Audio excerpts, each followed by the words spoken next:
Bugungi operatsiyaga bemorimiz og'riqlaringiz qaysi tomonda sizni? Chap tomonda. Chap oyoqdan qayergacha tushadi? Oyoq pastigacha? Tovongacha tushadi. Qanchadan beri og'riydi? 2 yil bo'ldi. Lecheniya olgansiz-a? Konservativ.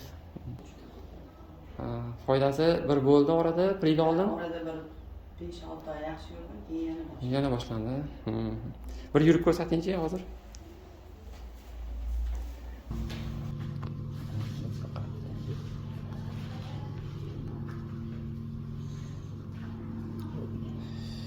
Qanaqa holatda keldingiz? Nima shikoyatlar bilan keldingiz?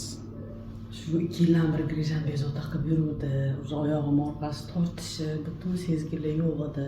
O'sha tortishni qo'yib yuboribdi operatsiyadan keyin. O'sha uncha cho'g'lanmayapman. Necha kun bo'ldi operatsiya bo'lganingizga? Kecha bo'ldi. Kecha bo'lgansiz. O'sha bugun o'sha og'riqlar yo'q, tortishlar yo'q. Qanaqa operatsiyadan qoniqdingizmi? Hech qayerda bormadim lekin. Umuman og'riq degan narsani sezmadim. Baholasi bundan keyin Operatsiyadan keyin